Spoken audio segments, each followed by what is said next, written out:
Remain in Canada's capital following nearly 2 weeks of a trucker-led protest against vaccine mandates. UK Foreign Secretary Liz Truss is flying to Moscow on a 2-day trip to discuss the Ukraine crisis as Russian troops amass on the border, prompting fears of an invasion, which the Kremlin denies. And ballads over bangers as Adele wins big at the Brit Awards, taking home prizes for Best Artist, Album and Song of the Year. That's the latest feature story news. I'm Benji Haya in London. You're listening to Northern Light Public Radio on 102.7 KCHW. Chewelah.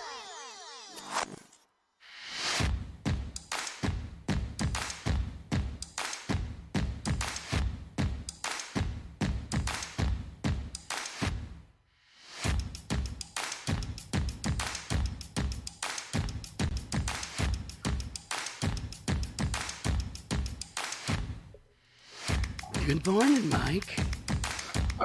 Silence. I'm thinking, remember I told you a long time ago, I was told by a producer that silence is not golden on radio. No, it's a bad thing. That's why we do this. Good morning. It's KCHW 102.7, 724. Got Big Bike Vince from up at the Chewelah Golf and Country Club, and you got Scott down here in the studio being safe. That's right. We keep having, I keep thinking, should I reopen for the DJs? And then somebody else gets COVID. Oh, yeah. It seems like you hear somebody every day. I'm just so tired of thinking about it. I'm just going to leave it shut down. Because this, okay, come back in. Okay, we might have it in the studio. Go back home. We got too many buttons. And it just gets kind of old opening and closing the doors. So right. and just leave them closed for a while. Right. Besides, You're becoming a hermit. That's right. Besides, we'll have a new station manager in, let's see, what's the date today? What's roughly about a month and a half. And she can decide. I haven't told her that, but she gets to decide. Okay.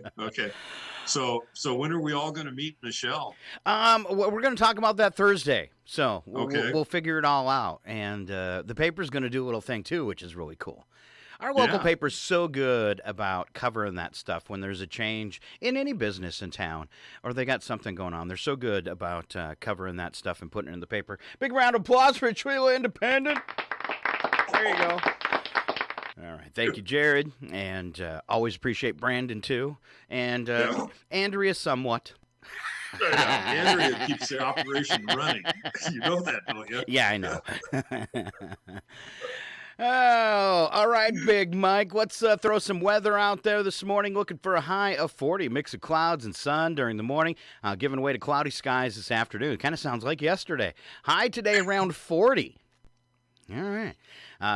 Mainly cloudy tonight, down to 30 degrees with light winds, 10% chance of snow. For your Thursday, 41 and 25, mostly cloudy, 13% chance of snow. 42 and 24 for Friday. Did I say Friday last time, too? I meant Thursday. I'm not quite sure. Now Friday, 42 and 24, partly cloudy skies. Saturday and Sunday, and actually for the next 3 days, we have a 7% chance of snow. 7. Ooh, 7, like 7%. 7%. Like, why bother even putting it on there? Let's see. Especially when your highs are in the 40s. Yes. Let's see. Friday, 42%, 42 degrees, 24 for overnight low. Then Saturday, pretty much the same through the weekend, 43 and 25. And Sunday, 44 and 31. Here is the cool thing about Saturday and Sunday. Are you ready? I'm ready. Mostly sunny. Ooh, maybe I ought to get those glow-in-the-dark balls out for golf. Oh, mostly sunny with highs in the low 40s both days. Nice weekend. And then get ready for Monday, a chance of rain and snow showers with a high of 40 and a low of 28. Still looking ahead through February, at least through the 23rd, temperatures staying in the low 40s. Ooh, it's going to get muddy and dirty and slushy. Yes. I am excited. The snow's almost melted enough where I could drive my truck again. So, those two-wheel drives, you kind of leave them alone in the wintertime, right? Yeah. Well, especially, doesn't your truck have duals on the back? Yeah.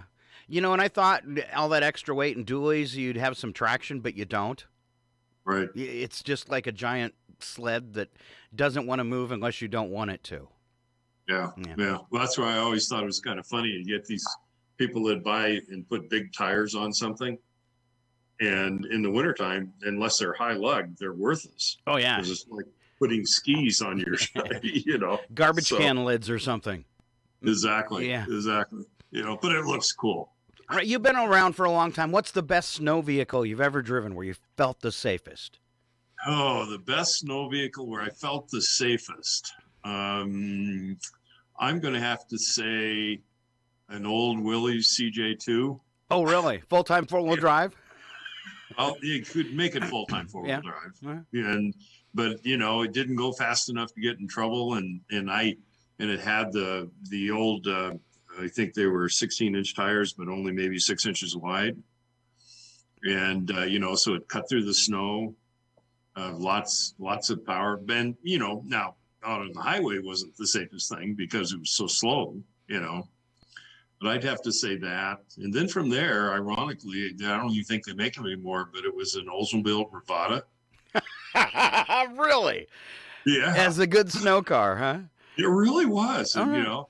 In the mid 90s, and a lot of people, it really was. And then, of course, I'm a Ford guy, so any of my F-250s or F-150s have always been pretty good. I would say Ford Explorer. Yeah. I had a I think I had a 99 once. Awesome snow vehicle.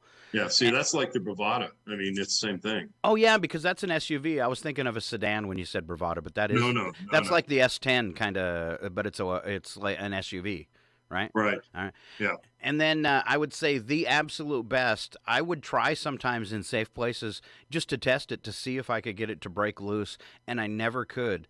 But I had really good tires too, which I'm sure makes a difference. But a Jeep Cherokee, a compact snow and ice, it was no big deal for that vehicle. I mean, you still have to be careful, but it was a monster in the snow. Probably the thing I felt the safest in.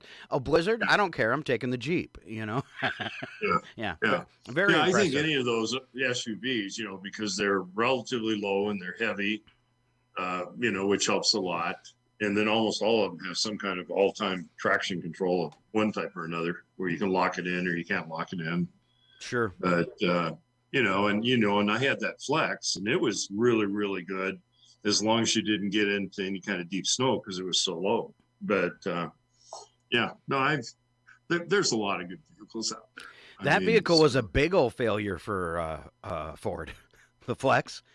And I thought it was a cool vehicle, but it didn't do well. What'd they make it for 1 or 2 years? And they made it from 2010 to 2020. Oh, really? I didn't realize they made them that long. Yeah, Wow. They just didn't sell very many of them. I think they only, and don't quote me for sure, but I think they only sold like 10,000 a year. Yeah. Was because they were relatively expensive for being a station wagon. I mean, that's basically what they were. But but they were a great road car because it was low, it's heavy, it was wide, it had plenty of power, it was all-wheel drive. I mean, all those things. It just, once you got off the road, it was so low that you couldn't go anywhere. But I think that was a great rig. All right. So. All right, check the news headlines, and there's really nothing I never want to talk about. Well, in today's world, no news or slow news is good news. Yeah, and you're sick when the only thing that kind of stands out is Stormy Daniels talking about a naked Donald Trump. And I don't want to really read that, so I skipped that one too. Okay. But that's a headline today, and there's your entertainment online for news. Wow. Where do I live again? Is this the Twilight Zone? I think so. Yeah, because after 2 years of COVID, it feels like the Twilight Zone. Yeah, well, I got to tell you a funny story. I was, we ended up finding a new to us big rough cut mower, and it's in Cleveland, Ohio. Okay. For the golf course, and so I asked Jason the other day, so is it on its way? He goes, nah, it was supposed to come, but the truck driver that said he was going to pick it up and bring it out looked at the weather forecast and said, I'm not going north, I'm going south. They can wait a month. Is that what he's thinking? And then, I'm talking to my son about it, And he goes, because they want to put it in a dry van because it's got all kinds of parts you don't want a lot of winter crud and sand and things in, And my son goes, they're going to load that in the front of the trailer. And since it's way less than a trailer load, that truck driver is going to go to like 14 different locations before he ends up at the end of the world in Chewelah. I've checked some stuff out for the move, and I found quite a lot of places that won't go to Maine. Yeah, because of the winter. One of my stories is when we decided to move back to Chewelah. I had United Van Lines do the move out of Texas, and they bid it. And I mean, they ended up with the best bid. And we get ready to, like, within a week of going, the guy calls me up from the United Van Lines franchise down there and says, "We got a problem." And I go, "What's the problem?" "I don't have any drivers that'll go north." Wow. And it's like April. I mean, we're not talking December. We moved up here 1st of April. And so the guy was pulling his hair out, and he finally called me back. He says, "I found a guy in Salt Lake City that's willing to come down and pick up your stuff and take it up to Chewelah." You just don't. Yeah, you don't think about it to us, Yeah, to me, it's no big deal. But, but think of the logistics of trying to get some freight moved from one place or another when you have truck drivers tell you, "No, I'm not going to go where it's cold and snowy." Well, even when you get into spring, I grew up in North Dakota, and granted, weather's changed there a little bit, but it was nothing, and it can still happen to have a blizzard in April. I even saw one happen in the beginning of May once, Yeah. That was a bad one because it was really dry. The snow had melted, and we hadn't had any moisture at all. So everything was really dry, and North Dakota's still a dust bowl. Well, windstorm came up, 40, 50 miles an hour, started kicking up all the dust, and then it started snowing. And the wind, we had an old house, so like the wind blew so hard that the double pane glass, it blew. It was weird. The snow was brown. It was brown. Oh, so yeah. Instead of having like a white Christmas, it was a brown Christmas. 2 feet of brown snow. It blew so hard, it was between the panes in your windows. It ruined the windows in the house. The wind blew so hard. And it wasn't anything that could just like melt and go away because it was mud. Yeah. And what's it? Yeah. No, I mean, I can remember that when I grew up. This was actually in the 50s. That tells you how old I am. But in Billings, Montana, one of the worst snowstorms I ever had was like the 1st of May, and they got like 54 inches of snow over 4 days. I mean, it's crazy. Yeah. I mean, there are parts of the world. I mean, there again, outside of Missoula, we had snow there once in August. So we probably had 6 inches of snow. But I bet you if you go to Butte, they probably had snow in July. Oh yeah. Yeah. You don't even talk about Butte, Montana. I hate where the party live. Yeah, I hate driving through that place. Where they have extra supports for their telephone poles and things like that. It's crazy. Right. Yeah. Well, I was in Butte one time. It was so cold. It was like 44 below zero. Wow. That I opened up the door on my car, and it's nice and warm and toasty in the car. Mm-hmm. And I opened up the door, and as soon as that cold air hit the rubber gaskets, it froze them solid, and I couldn't get my door back closed because the rubber was solid. So here I'm driving down the freeway with the bungee cord with the windows down, holding the driver's door closed. Oh, at 44 below. At 44 below zero. That is not any kind of fun. No. All right. Speaking of winter weather. Don't believe it, so. Speaking of winter weather, the Iditarod, I guess, is underway. And first news on the Iditarod, a large bull moose spent more than an hour stomping the sled and dogs, I guess, of a rookie Iditarod musher in the wilds of Alaska. Ooh. This happened last week. Yeah, they're not the kindest animal to be around. No. I've heard that, and I was really lucky because I didn't know how angry they easily become, and I was like face to face with one up at the tower.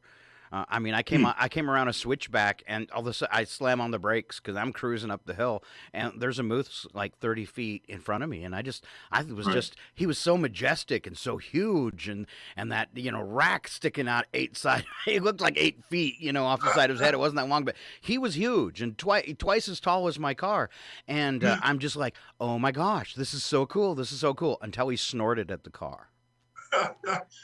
And then did you see Brandon's comments about Butte, Montana? He goes, Butte's great. It's got toxic pits. Toxic what? Pits. Okay. Pits, like mining pits. Oh yeah. And he's right. They've got that big pit up there that's a mile across and a mile deep, and it's been slowly over the years filling full of arsenic. Oh. When you go to look at it, it's green. And I haven't looked at it probably in 10 years, so it's probably at least another third of the way full. And all I could think of is up on the side of a mountainside, and of course that whole area is honeycombed with underground mines. At some point, the side of the hillside is just going to start spewing green liquid. Well, I can take that local and hiking around the Copper King mine, going in the Copper King mine. Yeah. And if on the back side of the hill, there's this old cabin that's fallen down and full of rats and stuff, and we're just checking everything out. And there's a creek coming out of the mountain, a little stream, and it's orange.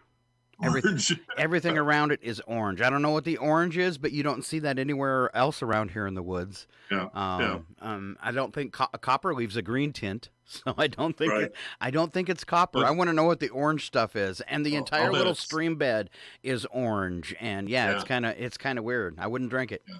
Well, it could be iron. It could be. Yeah. I would tend to think though, in the 40s and 50s, they were probably using some not so nice stuff. Oh yeah. And people didn't know. I mean, you really can't blame them per se. It's just ignorance is bliss type thing. Yeah. I mean, for years when you went through Kellogg, Idaho, the river through there was green from all the leaching coming off the silver mines through there. Oh, and the hillsides were all barren, and now it's really reclaimed itself. They've done a great job reclaiming it over the last 30 or 40 years, but in the early time, at least for me going through it in the late 60s and early 70s, it was like walking through a toxic landscape. I mean, it was unreal. One thing I've always wondered, just talking about that area of our country in the Northwest, is like going down the Snake River to Boise. All those mountains look like they should have trees on them, but they don't. So my question was, when I drove through there, did Boise Cascade clear cut this in the 60s and never replant? Because it really looks like all those mountains should have some kind of trees, and they are just plain barren. There is nothing on them for miles and miles. Is that do you know? I mean, were you ever through there when you were younger and saw trees? I've been through there a lot, and there was some clear cutting down there. But you also have to realize when you go down through there that you're getting up to a tree line that's pretty high. I mean, the clear cutting was down there, but even the clear cutting after a lot of years will green itself back up. Yeah. I mean, go over Snoqualmie Pass. I mean, if as you come up from the west side, you'll see these big clear cuts up on the mountains, but they're all filling in. And so, my guess is down there, it's just either it's on the dry side of the mountain, which is very possible, where, kind of like east of the Cascades, the forests drop off quite a bit. Sure. Or it's high enough that it just has a short growing season. I don't think it was high enough. It just didn't seem like that going through that canyon I was just following the Snake River down to Boise. And I just wondered, because it was like, sure looks like those, and they're not really mountains, they're big hills, but it sure looked like they should have some trees on them. All right. Well, we should get moving because we got a guest today. It's our Chewelah Superintendent of Schools, Jason Perrins, joining us at 8 o'clock. And Mike always has his nonprofit roundup. Where are you starting today, Mike? Okay, I'll do that. Well, let's start out with the Chamber, because the Chamber's got a lot of cool stuff going on, or businesses do, for the long Valentine's weekend. Since Valentine's on the 14th is on a Monday, several businesses have extended that from Friday through Monday. Okay. If you go to the Chamber Facebook page, you'll see a posting on there of, 5 restaurants that are participating in promotions for people to go out and grab a bite to eat. And they go anywhere from filet mignon to lobster to surf and turf, cordon bleu, salmon. I can't pronounce it. Misaki sake seared cave sablefish. I mean, it's a great menu. It is the best menu I have seen offered by the restaurants since I've moved to Chewelah. Okay. I mean, you're really missing out if you do that and not take advantage of it. And of course, things jump out to me like triple cream brie, triple chocolate brownie sundaes, stuff like that. The good stuff for you. Okay. So, and the easiest way to find out what's going on there again is to go to the Chamber Facebook page. It's been posted, and Sandy boosted it, so it's going to stay there for the next 4 to 5 days. So you can, go in at any point in time and take a look at it. And it's really structured nice. Like I say, some of them start, like the Rusty Putter starts on the 11th, and Fired Up Pizza and Sporties go through the 14th. So, you can get out and about town, Scott, and grab a bite to eat. By myself on Valentine's Day. Yeah, no. Well, you can always take a cardboard cutout. It's a cheap date that way. Oh, I'll do what I usually do in the evenings and just dumpster dive. Oh, okay. Okay. All right. Okay. Either that or stand outside one of the restaurants and say, "Can I have your doggy bag?" Yeah. Just looks sad and pitiful. Yeah. Then the usual ones, Acres United Drug, Debbie's Flower Barn, and Safeway all have, the flowers and, the gifts and things like that people can purchase for their nearest and dearest, whoever that ought to be. Yeah. So, don't slack off, guys. Yeah, exactly. There's lots of opportunity in Chewelah, Washington to take care of that. You've been warned. So I want to point out that golf show is coming up the weekend of President's Day. It's Saturday and Sunday.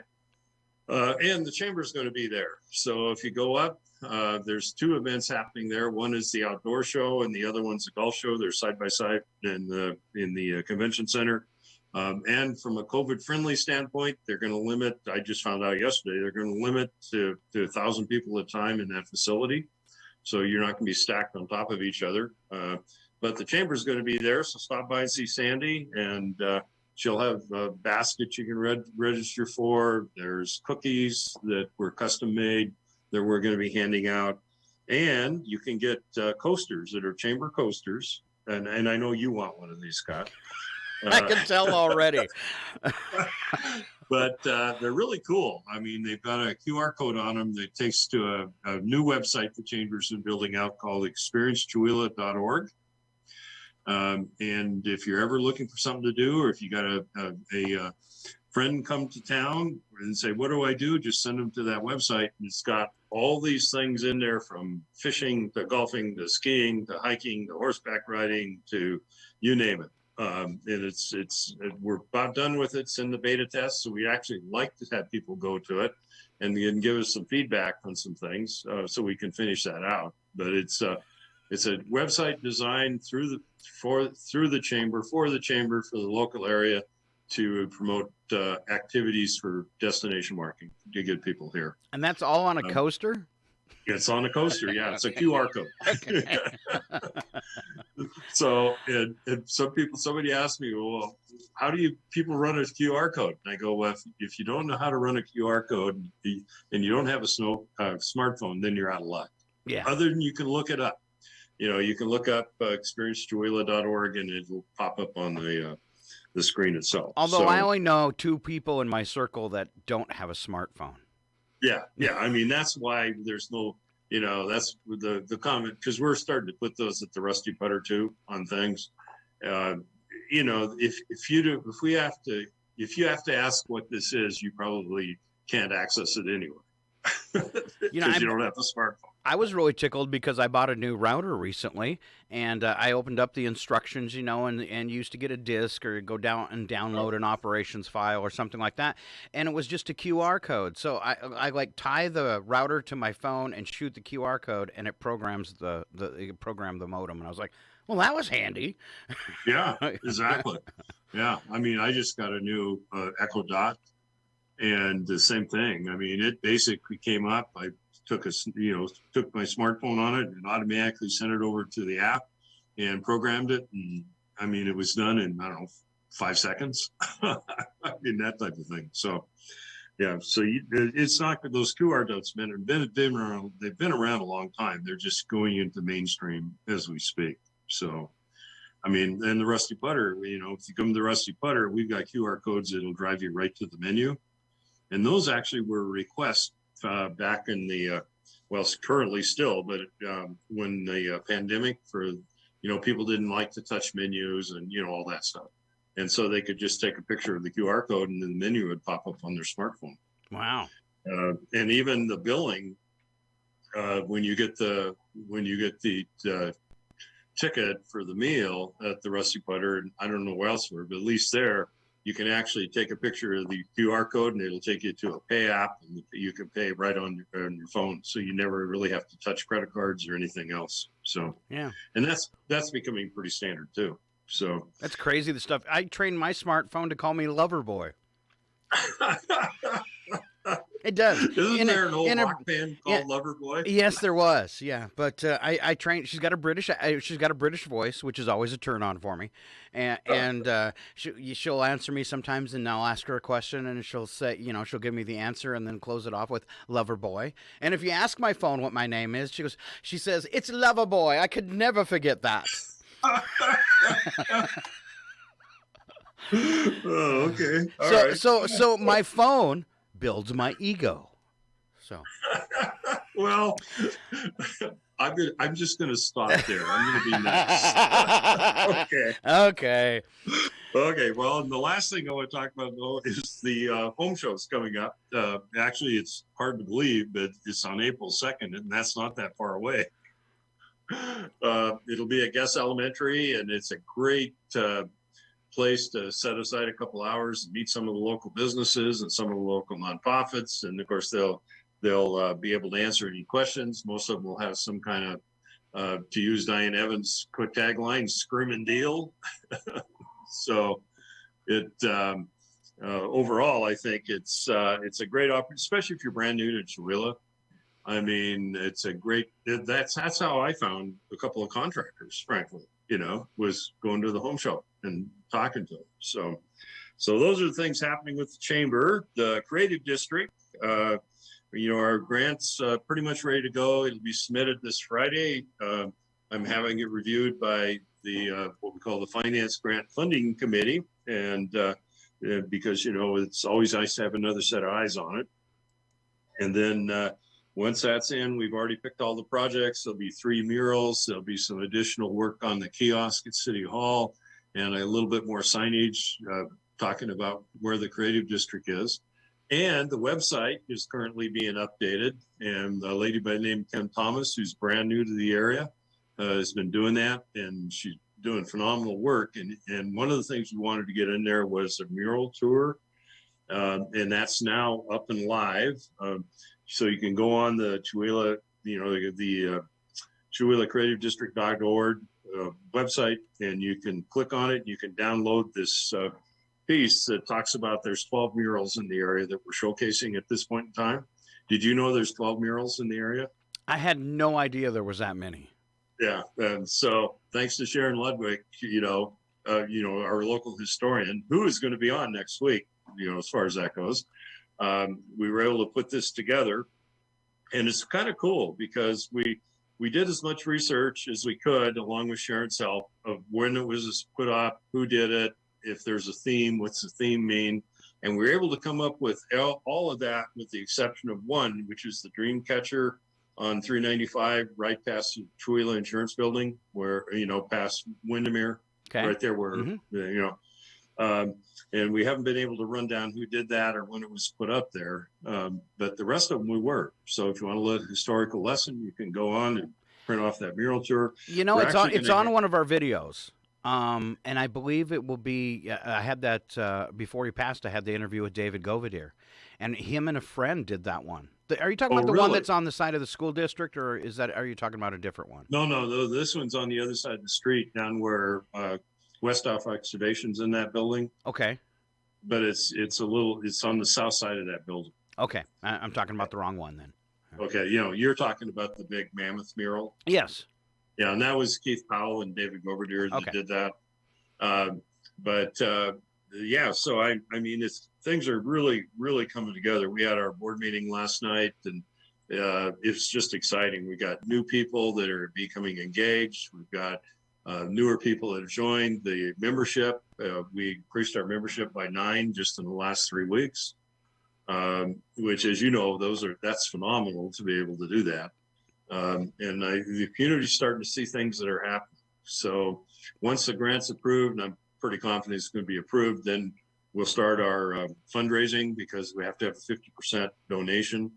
It's a matching grant, but the difference between this grant and the one last year is this one we literally have 18 months to complete it, where the last year's we had about 6, which is nice. I mean, believe me, it's really nice. Especially that was like the heart of COVID, and you guys had to do things quickly. Right. Yeah, and towards the end, because you were right there by where the kiosk was being built. And Chuck and Laura Ritchie were doing a lot of the work inside that space. That at times we had 10, 12 volunteers, because we had the timeline to get done by the end of June. So, which also speaks to the great volunteer community in Chewelah itself. And then beyond that, Rusty Putter, the weekend specials are coming up this weekend. It'll be the Valentine's, and I already talked about that. It's a steak and lobster type thing for the weekend. They're encouraging reservations, although they're not required. I talked to Brittany last Sunday, and she said it's going to look like at this point they really would appreciate the reservations, because especially around dinner hour on Saturday, they're starting to fill in pretty good.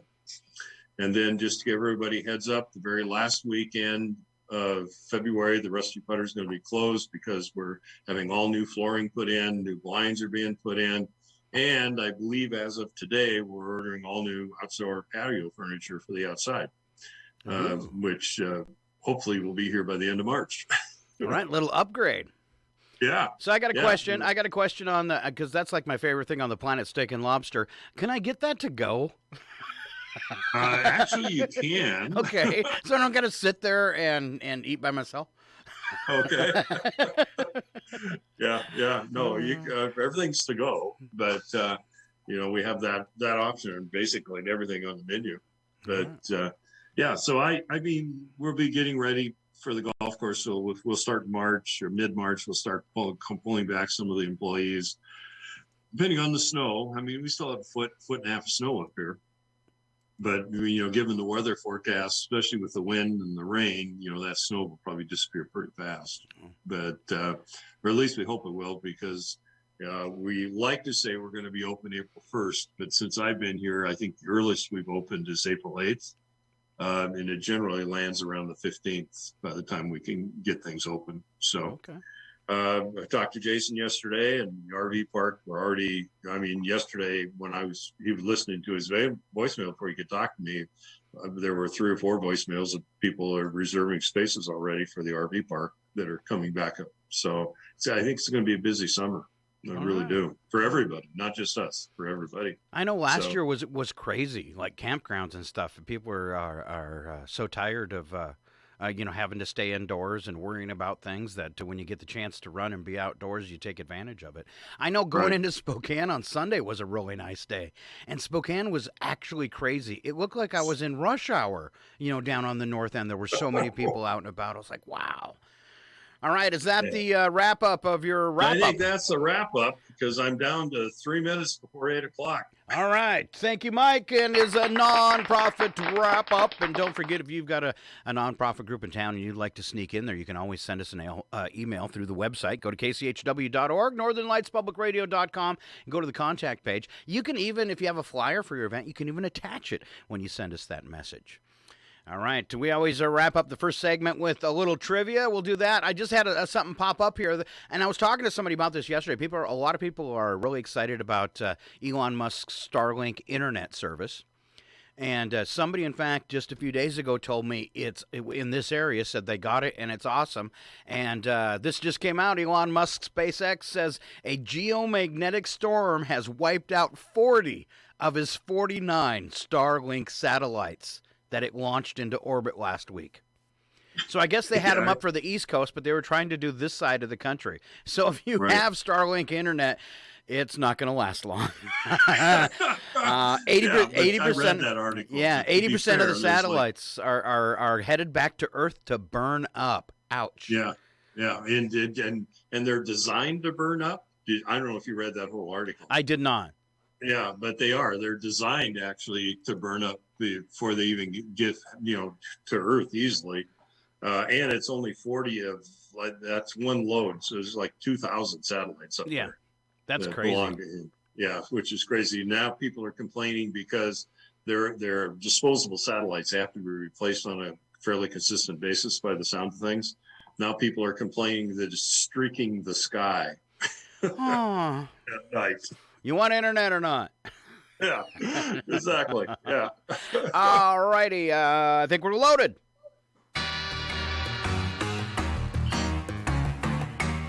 The following program is closed captioned for the thinking impaired. Oh, it's my buddy Mike Benz today.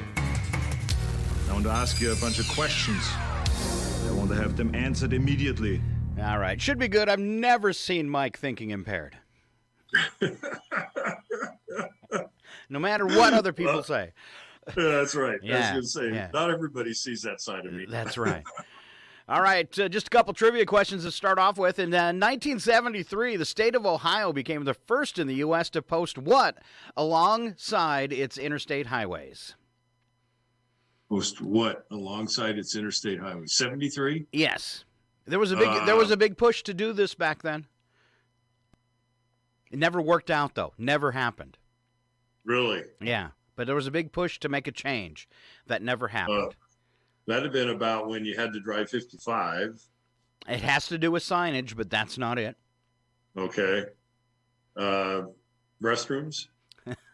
No. It became the first U.S. to post what along its interstate highways? It's a type of sign, and it was a change to signage. And it doesn't happen. It doesn't happen anymore. Oh, it doesn't happen anymore. No, and it had to do with mileage. Big hint. The number of miles between locations. You're warm. Okay. Well, actually, the number of miles to someplace. No, the number. They changed the signs to have both miles and metric, so kilometers. Okay. Miles and kilometers. Yeah. Yeah. See. Yeah, and I would have been in Montana at that time, and it would have never flown in Montana anyway. So. All right. North America has 700 species of this flying creature. Only 700? Only 700 species. Flying creature. And they're beautiful. Beautiful flying creatures. Ostrich? No, it's not a bird. It's not a bird. Oh, no. Okay. Flying fish? No. Squirrels? No flying squirrels. Here's your big hint. There's butter in their name, but unfortunately they don't taste like it. Butter in their name. Yes. I made it really simple. Okay. Apparently that thing about your brain is not true. Butterflies. Oh, okay. 700 species of butterflies. That was a big hint. Butter in their name. Yeah. See, I would have thought what got me was I thought there'd been a lot more than 700. Yeah, you'd think, huh? Yeah. Just because they're an insect, and insects control the world. Yes. All right, breakfast bingo. All right, you got to spell the word bingo with your answers. First one, you sweep the floor with this. Broom. To attend most weddings, you need one of these. Most weddings. An invite. Where birds lay their eggs. Nest. A stringed instrument. Guitar. And cutting one can make you cry. Onion. I know, I would have said finger. Except that's less starting with an O. Congratulations, you spelled bingo, and now you get to spell the word for. It's four things. I'll describe four unrelated things, places, or people. The first begins with F, and so on. Here we go. Another name for a cat. Another name for a feline. One of the Wright brothers. Orville. And a group that's for workers' rights? Groups that's for workers' rights? Yes, a group that's for workers' rights. That would be a U. Oh, union. Okay. Yeah, right. I was thinking four, but it was FOR. Yeah. Yeah, I had 4 questions. All right, an instruction manual for preparing a meal. Recipe. I've used one once. Oh, that's why you're so skinny. Yeah. Starving myself because I can't cook. All right, we are running a couple minutes after 8 o'clock. We're going to go to break and come back with our Chewelah Superintendent of Schools, Mr. Jason Perrins. I can see him hanging out in the Zoom room right now. All right. The Zoom room? Zoom room, yeah. Oh, Zoom room. Zoom room. All right, we will be right back. Stick around. We'll have Jason Perrins. We'll wrap up today with a little odd news, too, to make sure you get some crazy fun. Stick around. It's Northern Lights, Public Radio, KCHW, Chewelah.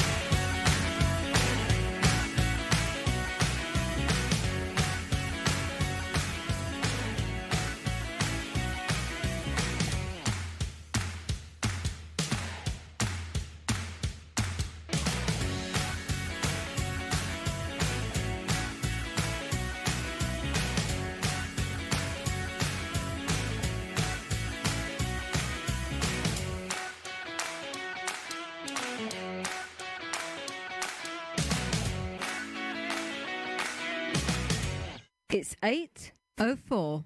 Your KCHW morning show made possible by a donation from God-Fearing Brothers Auto Center.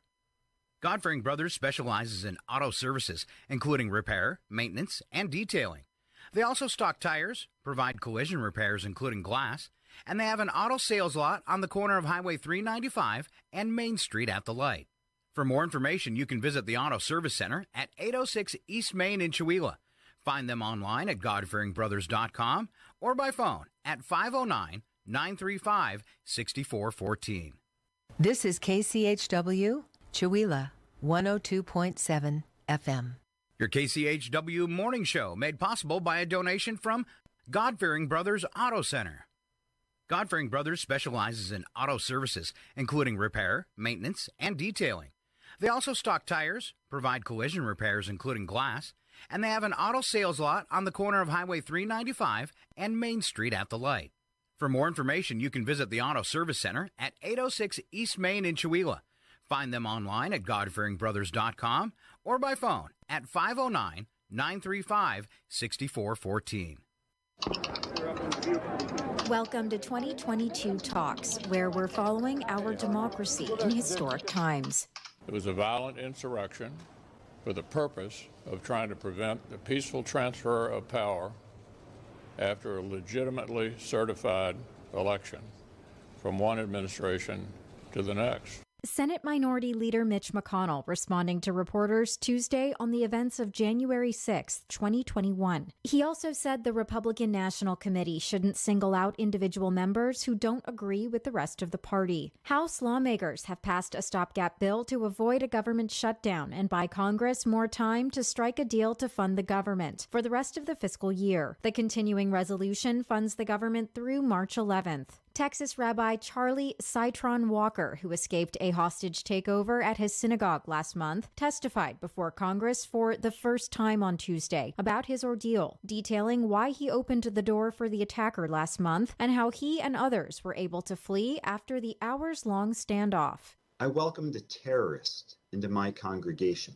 I live with that responsibility. The rabbi urged lawmakers to increase funding for a federal program that bolsters security at houses of worship at risk of attack. U.S. Surgeon General Dr. Vivek Murthy testified at a Senate Finance Committee hearing focused on the mental health of children and teenagers. Murthy on the negative effects of social media. Messages that tell our kids with greater frequency and volume than ever before that they are not good-looking enough, not popular enough, not smart enough, not rich enough, simply not enough. Senators expressed bipartisan support for addressing mental health issues among young people amid recent increases in attempted suicides. Renters from across the country testified Tuesday about their living conditions and what they described as predatory practices by property owners and management companies. Brooklyn renter Antu Wang on the decision by the private equity firm that owns her building to sell it last year. 1 day later, on March 22nd, I received a notice to vacate in the midst of the ongoing COVID pandemic.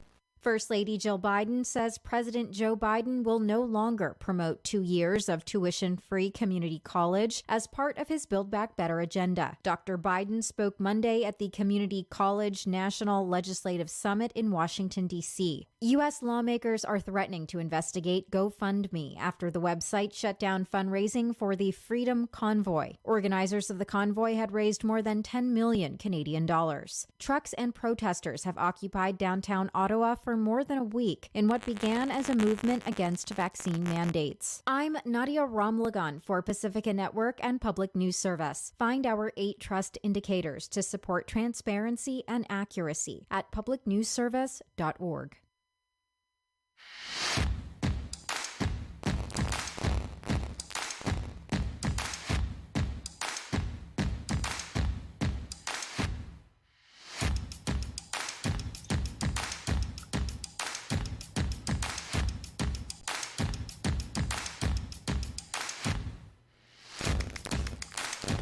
All right, KCHW 102.7 looking at 8:09, just that fast. We're right back.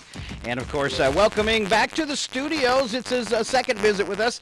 It's our Chewelah Superintendent of Schools, Mr. Jason Perrins. A round of applause for him. Good morning, Jason. Thank you. Good morning, Scott. Good morning, Mike. It's good to be here. Good morning. Good morning. Good morning.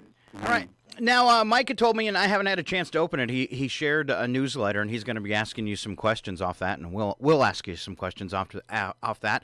I wanted to start with, though, in the news headlines, we see problems across the nation with schools and COVID and hot tempers.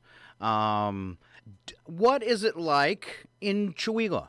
Do you see the same kind of stuff we see in the news about schools? Is it a lot mellower? How are things going? Great question. We don't feel the heat that other communities are feeling. We're having to deal with it, obviously. Particularly the most disruptive is the contact tracing. And the most disruptive is when someone is testing positive and they affect other people. And so what we are feeling is significant absence from school because you could be out for 5 or 10 days. Usually, typically, back in the day when you got sick or got a cold, you maybe miss a day or two, or sometimes you would even come to school.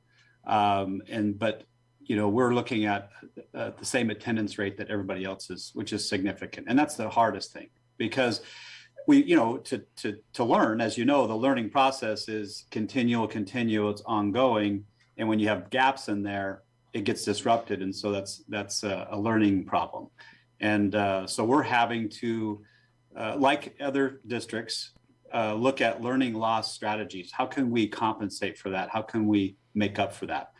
But a lot of the hype and stuff, Chewelah community has been very, very, even though there's different beliefs on the whole virus and what should or shouldn't be done, I think we have and share, the community shares, you know what, masks don't work, masks aren't important, to masks are important, masks do work, to, social distance, all that stuff. So I think we have we have all those thoughts and beliefs, but yet we haven't been, a lot of that friction and heat has not been in our community. We've responded really well. People have been accommodating, gracious, and we've been able to do quite well.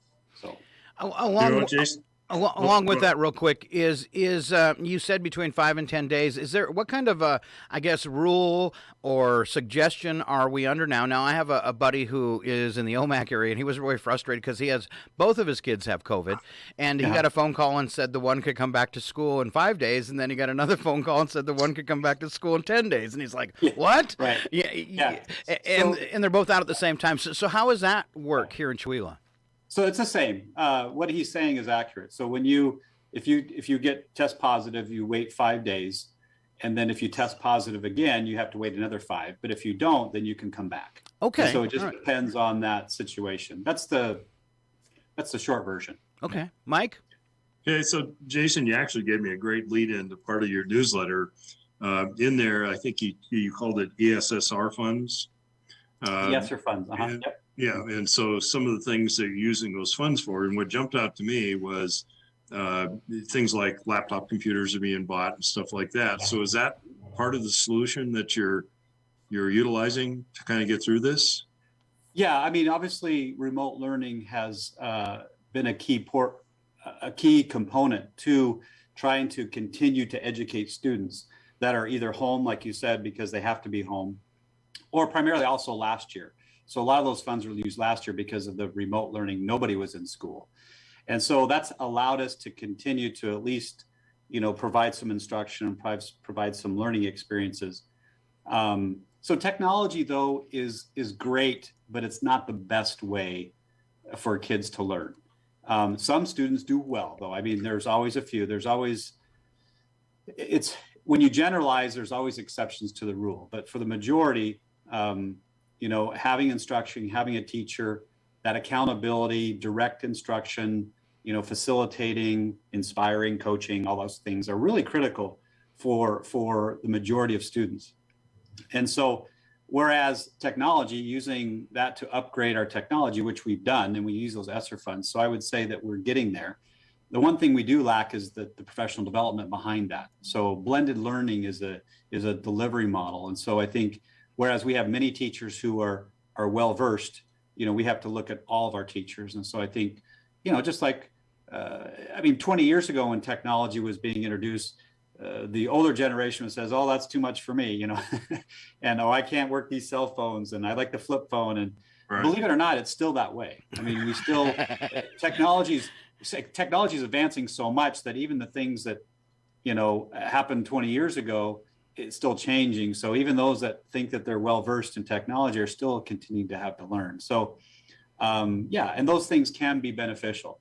But but technology, keep in mind, is just a tool to help us. It's not the way that the best way or the way that we prefer to deliver learning. Okay. Well, and the other thing that you talk about in there is the reignition, I guess, for lack of a better term, of summer school. That you had, I think the prior year or some point in the past, you had about 30 students, and this time around, I think you had 75 students. Yeah. Is that a direct, because of the pandemic, the COVID thing, or do you see that going in the future as becoming more of a year-round type schooling type situation to take care of the polls? Yeah, no, great question. That's one of the ways. We're looking at other ways too. But yes, exactly. Summer school, what we had done is we had identified students who were that were below benchmark or who weren't performing where they should be according to their grade level or according to where they should be. And so that's why we had so many more students. We actually had more students, Mike. I mean, only 75 came, but there was more that should have come. And but at the same time, families go on vacation and they got other commitments in the summer. So but we should have had more students attend. We had great success. We have the data. It was a board report. I want to say we did a board report in August or September where our principal, Julie Price, he presented the learning data that happened with over those weeks. It was quite successful. And we're looking at now trying to put something in the middle school. Well, we may not call them summer school. It may be like a math camp or a reading, writing camp. We were talking about writing earlier, right. Just to give those students some more support and training to get them up there. And how long, you asked about how long would this be something be in the future? It all depends. We know that many of our students are not at benchmark. When I say benchmark, we have a standard that they're supposed to be at each grade level as they progress. And so, we are facing that. And believe a lot of our teachers are doing great work in the regular school day to get them. Many students are making progress. We have data that shows that, but they need more. I mean, if you think about time, so time was lost. So the only way to correct it is to increase time. So there's no other, if you lose that time, you have to gain that time back. And so we're looking at ways like that. We're discussing the possibility of having after school for sections of time for periods of maybe 2 months in the spring or 2 months in the fall where we have support after school. So kids can have, additional support. And some may think, well, that's too much for the students or whatever, but, I guess that's debatable. I think students are pretty resilient. And if you have something that's worthwhile and meaningful and you give them some food, most likely they're going to be able to extend some time. So we're looking at that, and using the ESSER funds, we can bus students home. One of our biggest challenges is that after school, the buses take kids home and there's no way for them to get home. So it's hard for them to stay after. Well, with these ESSER funds that we talked about, this is an option that we would be able to then provide busing so that they can stay after and get make up some of that learning lost time. So that's one of the other strategies. Yeah. All right. Well, and I was thinking as you're going through that, and of course, I think years ago when I went through the school system, but one of the things that I took advantage of was that it was broken down into periods throughout the day, certain subjects, and they had taken the last one of the day, and that was like a study hall, but it was designated study halls. So if I needed more help in math or writing or whatever, then I could go to that particular study hall. And it actually worked pretty well, because I had the same problem. I lived, 9 miles from school. So walking home wasn't an option. So, Some of that is, believe it or not, Mike, has been embedded into the day. I mean, we have some students that have 2 hours of math instead of just 1 hour. So, and so kind of study halls, unfortunately, have not proven to be, they can be helpful for individuals such as yourself, but collectively they haven't proven to be successful. But there are other ways that we know have been. And so we're going to continue to do those or explore those. Yeah. I was one of those guys that goofed off at study hall. See, Scott, that's so you're the ones that ruined it for the rest of us. Surprise. Right.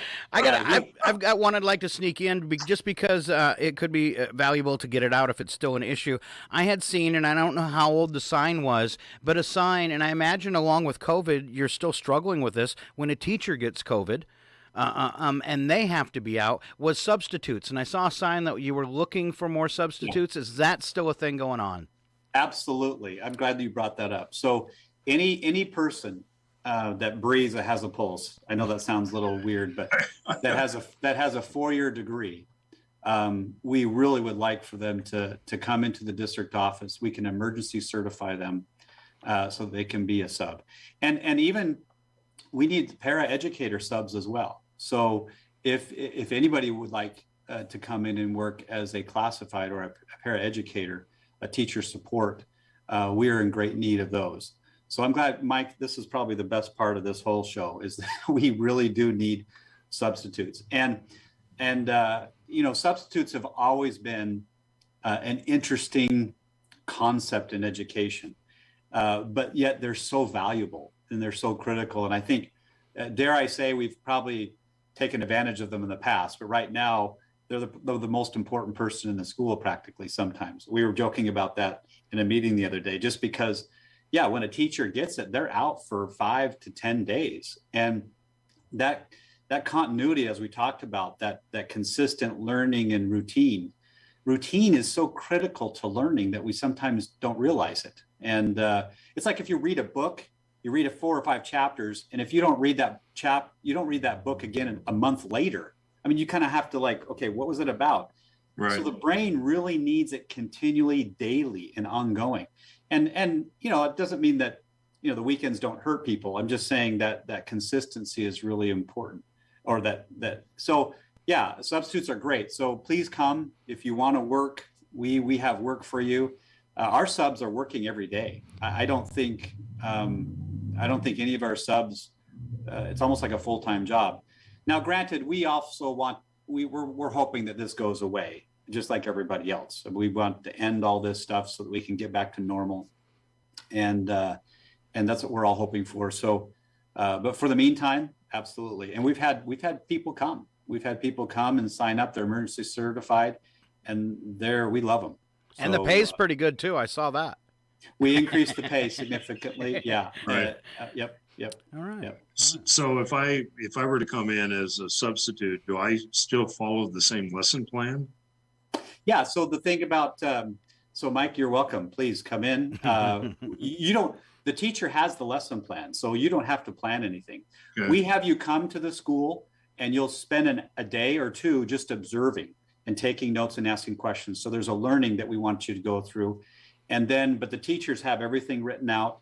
Here's what you're to do. Here's what you're almost to what you say. Here's the work, and so everything's there. You just have to show up there and be present, and with a smile, although they can't see with a mask, but in your eyes, and deliver that instruction and keep students on task. So it's great.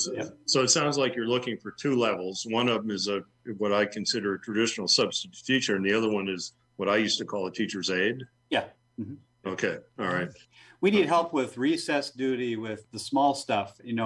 Just the presence of adults, primarily in the elementary school, is really important. And so we have right now we have staff out, and so our subs are there, but sometimes we're covering. I substitute, and some people say, well, but no, I love it. So I go in and I sub as well for teachers, just because we need people, and I enjoy it. So it's not I don't have a problem with it, and I hope I can continue to do it regardless of the pandemic. But definitely we need people. Yep. Okay. I don't think in all my years of schooling I ever saw a superintendent come in and sub a class. That's awesome. That's awesome. Right. No, it's great. It's been some great fun. Yeah. Probably gives you a great second grade, sixth grade. Let's see. I've done sixth grade quite a bit. I'm trying to, anyways, I've encouraged teachers, hey, if you're going to be out for a part of a day or something, give me a heads up. If I can fit it in my schedule, I'll be there. So I love to teach. So yeah. Okay. So in the newsletter, I saw this headline says District Budget Advisory Council. Is that new? That is new. Yes. Oh, okay. So tell us about it. Yeah. So one of the things that I feel is really important is that we need to have a council with the budget. So typically you have your superintendent and the board and your business director, and so they work on the budget. But really the budget affects everybody. And so we have a council, as I mentioned, and what we do there is we meet not every month. We've met twice. And we're going to continue to meet periodically, maybe 3 to 4 times a year, depending on the need, for them to everybody learn about the budget, because it's complicated. And so we have teachers there, we have board members, administration, and so everybody's looking at the same budget. And so they're advisory council to me and to the board.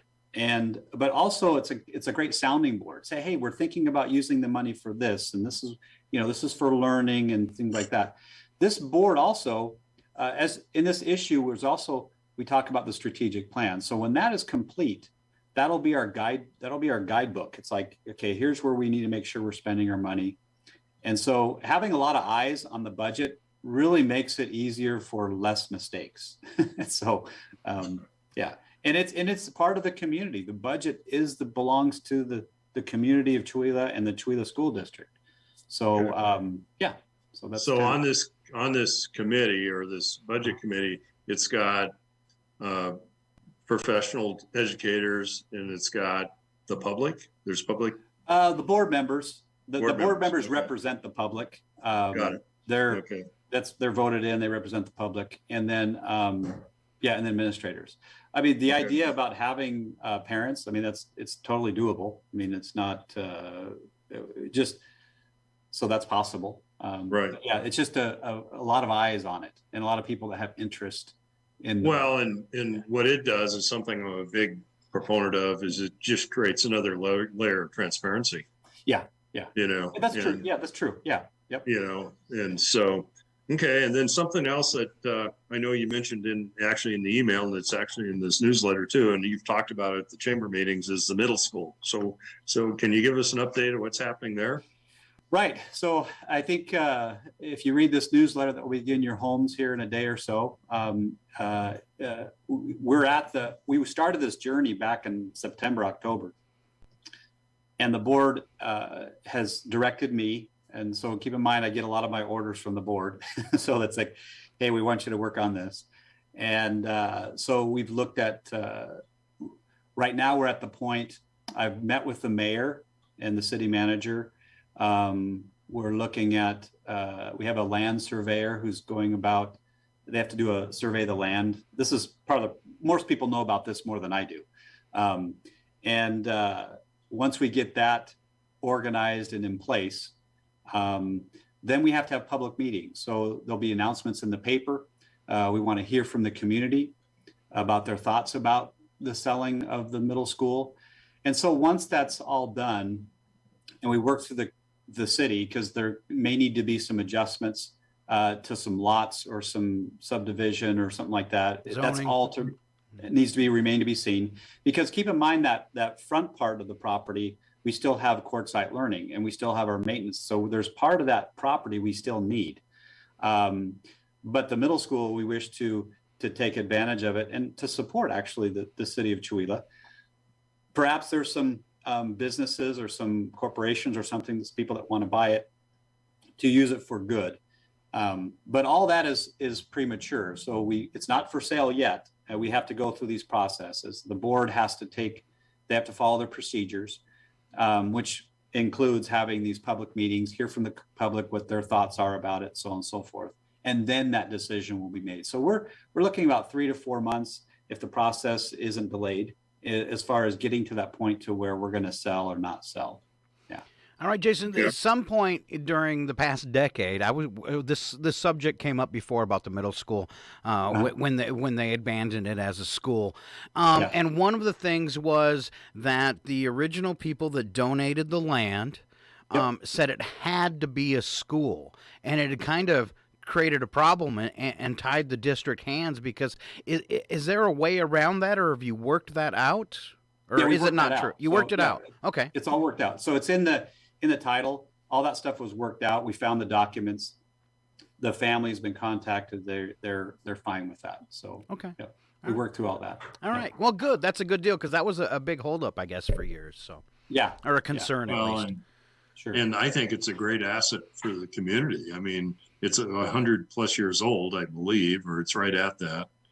And it's it was 1956. It was the original place is 1910, but then they've done some remodeling, and some of those some of them, I think. Well, I wasn't there back then, but I think 80 years ago, I think a section of it has been torn down, but what's left is that piece. Yeah. Okay. All right. And we kind of jumped over a section when you were talking about, and maybe it's because you covered part of it already, about the Budget Council Advisory Committee, but you also have another committee that you work with, the Strategic Planning Committee. And yes. I was just totally impressed that you have students in there, parents and business owners. You've got staff from the school and leadership from the school. So it's so fun. How is that working? Oh, it's a blast. It's a fun thing. I mean, we get together. We've gotten together 3 times. I think I want to say October, November, December, and maybe 4 times. I don't know. But anyways, it's been great. And all these individuals, every person is speaking and talking. And as you can see, our finished work will be presented to the board for their approval. But I wanted everybody to see some of the work that's being done preliminary, the draft. And so if you look at what Chewelah School District is committed to. See, this is really powerful. And I think I myself am just excited because you read this and you think, oh yeah, okay, that's no big deal. But actually based on decisions, and Scott, you mentioned this, when we start talking about money and spending money, we need to make sure it's with what we value and what we're committed to. And we're committed to student learning. That's our number one thing. That's what we do. And I mean, what do schools do? Well, they teach kids. I mean, it's that you may think that that's like, okay, duh, or like, of course, but you know what, believe it or not, a lot of schools have made other things a priority, and we want to stick it and focus on what our existence is for. And of course, safe environments. We want kids to feel safe when they're in school. And that's always going to be an issue. I mean, bullying will always exist and continue to exist, and we need to continue to deal with it. And so the more that we can teach and train, it's always funny. I always find it funny that by the time a student is a junior or senior, they should technically have a little bit more respect for each other. But when 5th grade, they didn't. And so that's that idea, is that we teach those skills as well. Dynamic programs. This is what we're committed to. Now, some of you say, do we have them? I think we do in some areas and we don't in some areas, but we're committed to that. So that's going to be our focus. So what is a dynamic program? Oh, great. Well, we have a dynamic program would be like our high cap. So our high capabilities, the students that have that, special gene that they're progressing faster than that benchmark I talked about. we have a high cap program and we believe it should be dynamic. So that means when we sit down and start making decisions, either with money or resources, if this is something we're committed to, we're going to make that better. So we're going to take a high cap and make it better.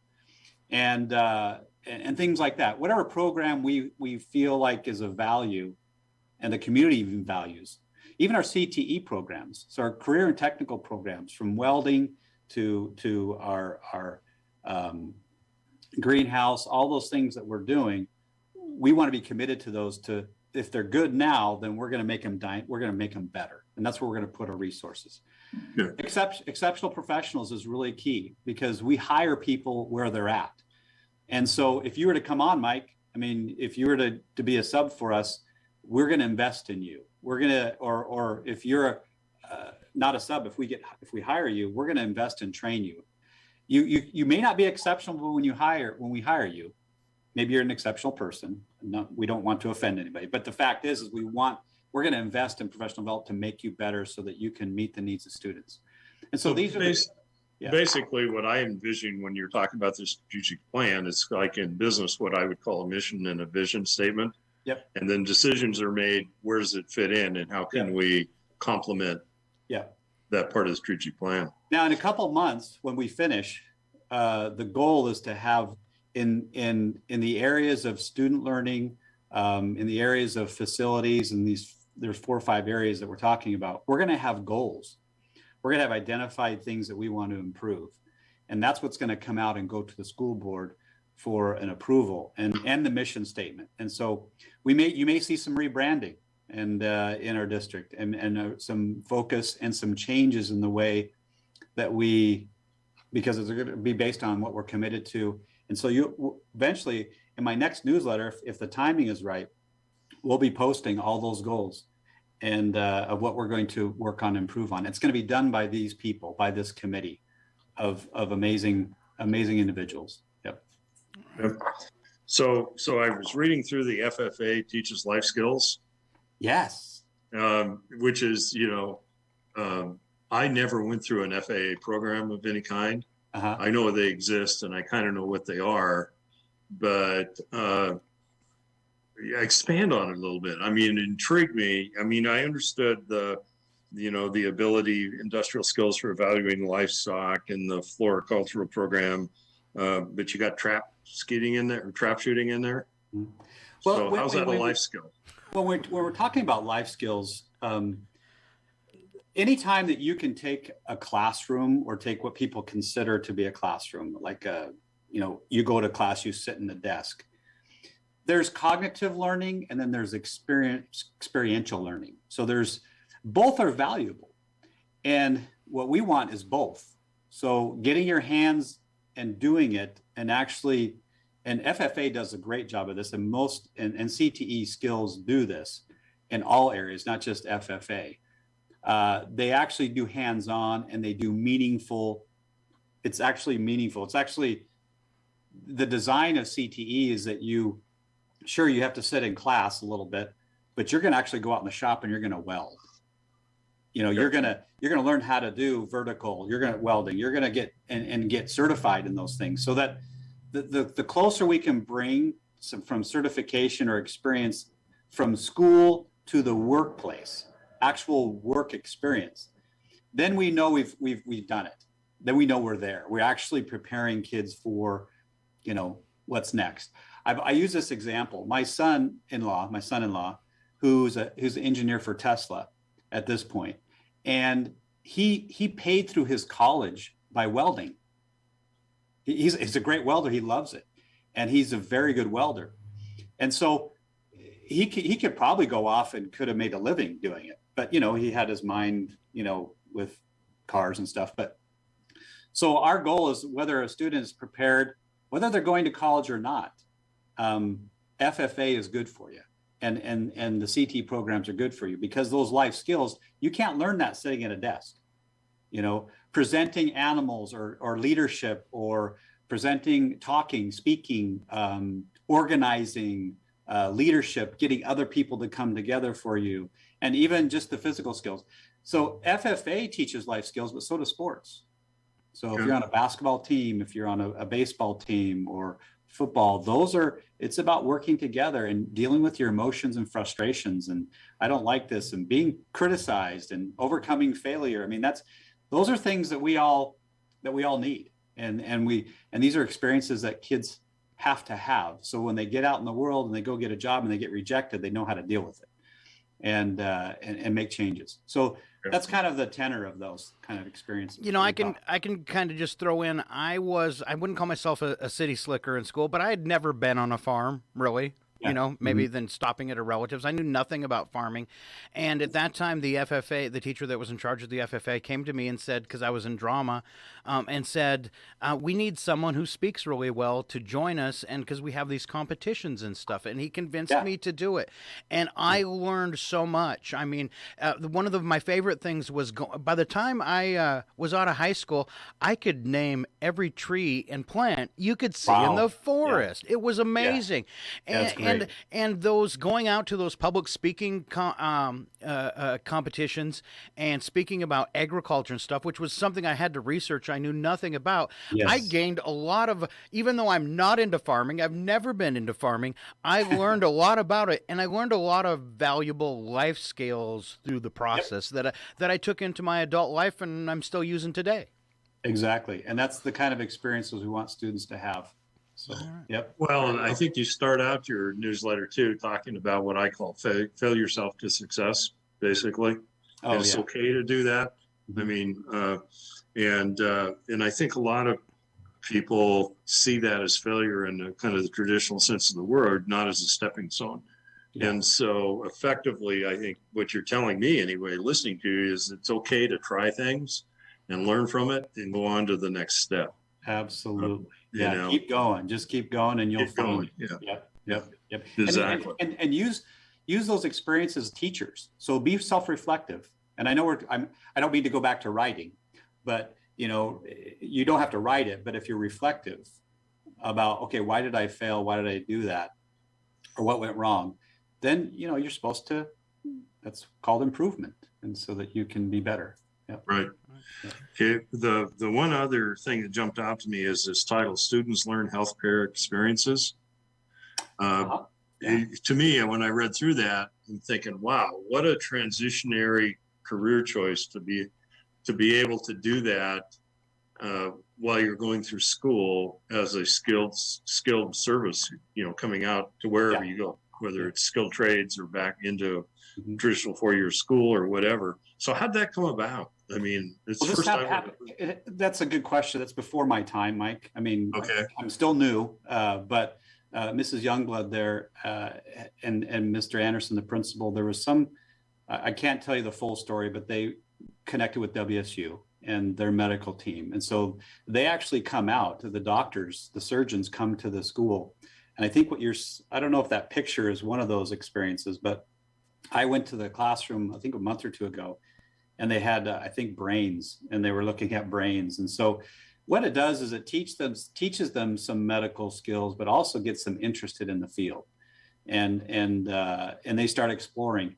And it's just, again, it's that connection. The sooner we can get students connected to the real world, the better off and the more inspired they'll be. And also for them, so they can start making decisions. I mean, everybody wants to be a lawyer. Well, I've met a lot of people who went down that track, and I don't want to be a lawyer, Right. So and same with the medical field. If we can get them to sense it, okay, no, this is going to be something I'm going to enjoy, as opposed to, they go to 2 years of school, they become an RN, or then the process think, I don't like this, if we can get that closer to home so they can make better decisions, it's good for them. Yeah. Well, it's to me, it's, try it to see if you like it before you get there and you don't have a choice. That makes sense, Yeah, right. Yeah. So the broader based experience, I mean, it's kind of like when I used to interview and hire people, in a lot of cases, liberal arts type backgrounds were way more relevant and important to me than certain skills. Right. Because of the broad-based knowledge. And effectively, I think when you start looking at healthcare experiences, that's exactly what you get. How do you deal with people? How do you do critical thinking? How do you, those types of things. So very well. Anyway, I mean, I think I love this newsletter. I think it'll be in people's mail, I think, this Thursday and Friday. It should be showing up Thursday, Friday, maybe Saturday. I don't know how fast the mail works, but it should be this week. Yep. I wanted to give you a chance as we head toward the top of the hour, just in case people, they're busy and they don't pick it up and read it, to highlight a couple more things that were in it. We skipped over a couple. District adopts new curriculum for 2022 and 2023. Is there anything you'd like to mention about that? Well, we have the committees, as the newsletter says, that are working together. Again, these have parents on them. We're organizing those things. What the community needs to be aware of is that there'll be a community meeting that we will set. It'll be advertised where parents can come and hear a presentation about, in health and the sexual health, which I know is an issue for many families. And then the history, what grade level it's going to be taught and what's going to be taught at those grade levels. And so this is for the community. So it's going to give the community opportunity to see, okay, yeah, this is when I send my kids to school, this is what they're going to be taught. Okay. And that's powerful. And that's what we need to be doing as a school, is having that constant communication. So the community knows what we're teaching. And we also talk about how we're teaching and then how we're going to measure it. Although a lot of parents don't really care so much about that, or actually maybe they do, but it's like, they want students taught well so that they're interested. And are they learning it? And so that's what we're going to present to the community. So that's coming up. It's hard to say when, because we have to go through this process. It takes a lot of time, unfortunately. Okay. But we're making some good progress. And then another thing I thought was important is because sometimes people get upset about tax levies and that type of stuff. And you have a capital levy and you're going to be spending some of that money on. And I think it's good to let people know what the money is being spent on. And you have that in your newsletter, too. Is there anything there that you would like to cover? No, I mean, they, as you probably remember, we sent out a flyer with all this information prior to the levy to let people know what it's going for.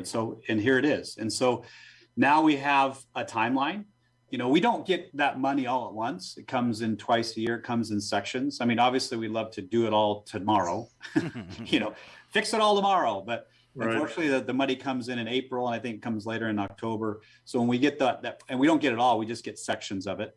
And so as the money comes in, we work on those projects. And so you can see there, we just kind of gave a timeline for the community. Because, Scott, this is the community's money. It is. Yes. It's their money. Mm-hmm. So, and that's really big for me. And so we're going to put it out there, and they need to know what this is the budget. It's like a family. They sit down, the mother, the husband and wife, or the family sits down and says, here's our budget. Here's where the money's going to. It's that transparency. And it's important. And if there's major adjustments to this, we're going to communicate that out. Our goal right now is I think I mentioned in there what's happening this summer is the Snyder Field announcers booth, which is up there. That's about to topple over. So we're going to focus on that and try and get that done this summer. And then as the money comes in, we'll do those other projects. The funny thing is we're having a hard time finding contractors. So believe it or not, I mean, it's scary to think, but if we're not able to get to that announcer's booth, it won't be because we don't have the money or the design. It's just we can't find anybody to build it for us. So that's going to be a challenge. So right, yeah, I think that's inherent in a lot of different areas. I know even where I live, they're 2 years out to build homes. Yeah, I know. And which isn't discouraging people, believe it or not. Well, it's funny you say that, because I was doing the same thing. I was talking to a couple people, I'm thinking about building a home out here, and it's like 2 years. I'm thinking 2 years, I'll be retired. No, I'm kidding. I'm not retired. That's like a long ways away. It's like, where am I going to live before that? Yeah. It makes it kind of a challenge. And that's just to start it, and then it's another year to build it. So you're looking at 3 years. Right. Oh, yeah. All right, Jason, is there anything we missed as we come up on the top of the hour that you really want to get out? I want to thank you both for having me on. I hope this is good for you as well as it's good for the community. And no, I mean, I can talk for another hour, but we don't have time for that. And it'd probably bore most people. You might have a class. That's right. Yeah. Hey, that's not a bad idea. We actually have talked about having some classes for the community, but on other things. But anyways. Well, let's reiterate a couple things then. And one of them would be Mike wants to sign up to be a substitute. What's he need to do? Yes. He comes right into my district office. Katie, the secretary there, she'll give him the paperwork. He'll get fingerprinted, although that may be a problem for Mike. And then and then we submit that, and then he'll go through some training and some observations, and he's ready to go. All right. So, yeah. All right. What about somebody who didn't get the newsletter and really wants to read all the fine details, and maybe they're not getting it in their mailbox, or they lose it or something? Is there a place online where you have it posted? Yes, on the website, on the school district website, there's a superintendent. You'll find all the documents that I send out. I've written a lot of things, and so they'll be there. You can look at and read it online. Yep. All right. And I would just like to say in closing that you are the most passionate, the most well-spoken superintendent I think Chewelah has ever had. Oh, Scott! Oh, come on! That's not true. No, I am really impressed, Jason. We've only talked a couple times, and it's been over Zoom. But no, I'm really impressed with your passion in the job. It's very, very obvious. So Chewelah is lucky to have you. Don't retire. Oh yeah, that won't happen. Okay. The way that I've been investing my money the last few years, I'll be doing this for until I'm 80. So. Forever. Yeah. All right, then we will cut you loose to your day at the school district. All right. Thank you so much. Yeah. Well, thank you. Have a great afternoon, great day. Thank you so much. All right. And big thank you once again, Jason Perrins, our superintendent of schools here in Chewelah. All right, me and Mike are going to get reset while we play this 20-second interlude, and we are coming back with odd news, so stand by.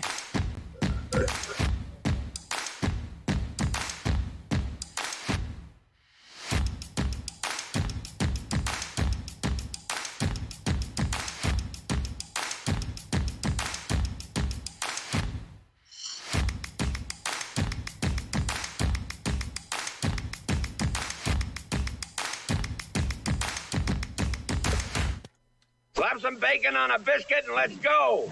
We're burning daylight. It's the world of strange. A world gone wacky. Out here, due process is a bullet. And some of the scariest people on the planet. I think you're bluffing. Be afraid. You know, you look mighty pretty when you get mad. It's your odd news on KCHW. Just sit back and enjoy the show.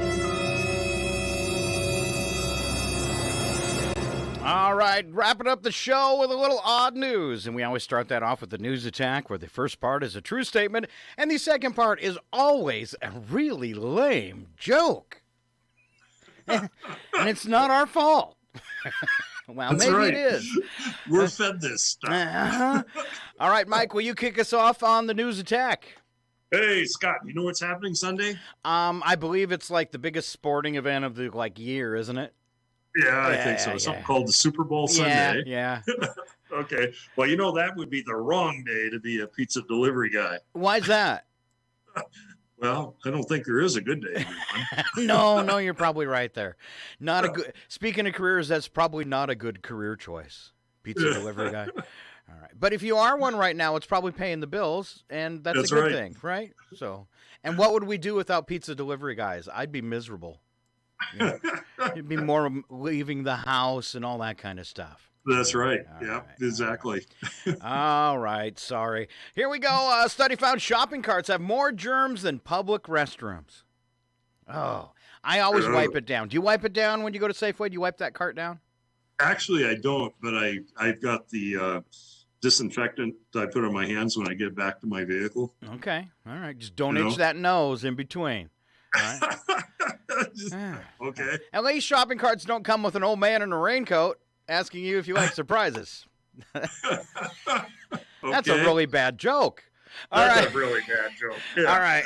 I told you. I warned everybody. Okay. Well, you know, there's a time-honored tradition. Okay. The president will be interviewed by Lester Holt during the Super Bowl. Huh? They'll finish their chat with ceremonial pulling of the lazy boy chair handle. Sleepy Joe taking a nap. All right, staunch Republican, I should say stiff, Mitch McConnell said Tuesday that January 6, 2021 was definitely a violent insurrection. What? Wait, hold up. You mean it wasn't a pillow fight?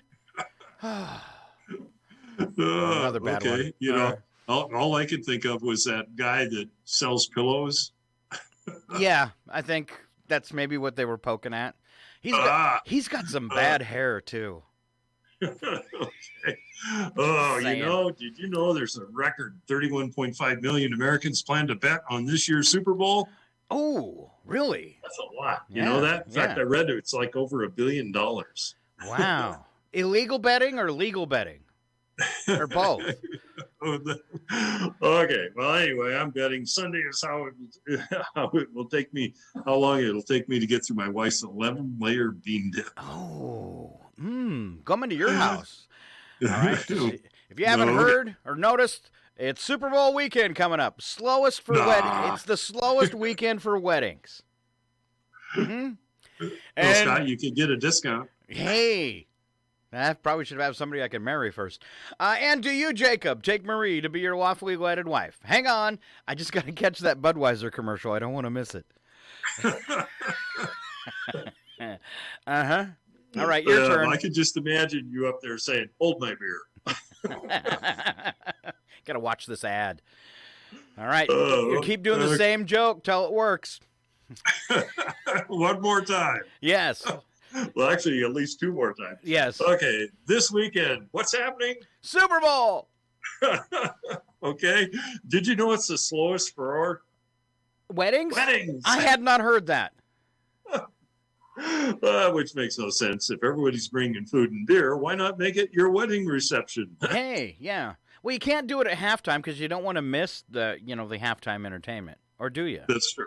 Well, I don't know. I haven't watched it in a long time, so I couldn't tell you. I could say overall, years and years of Super Bowls, the halftime entertainment's usually pretty lame. Yeah. Unless there's a surprise.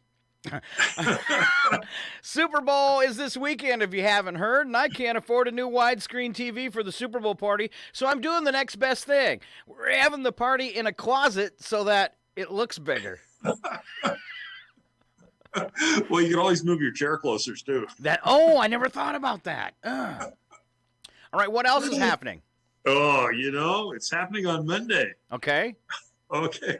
Valentine's Day is near, and I have no idea what to get my wife. Huh. I visited with that guy over at SETI's, and he just couldn't come up with anything either. Yeah, you don't want to talk to a guy about Valentine gifts. You got to hook up with the ladies. Exactly. They'll give you better ideas. All right. Don't wait till the last minute. Here we go. Wacky but true. We don't add anything to these stories but sound effects. And, oh, my gosh, believe it or not, we're starting off in Florida again.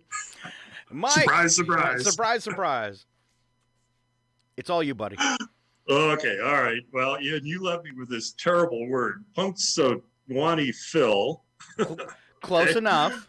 Okay. Was making his Groundhog Day weather prediction. Authorities in Florida had their own creature problem after a man wearing a Sonic the Hedgehog mask.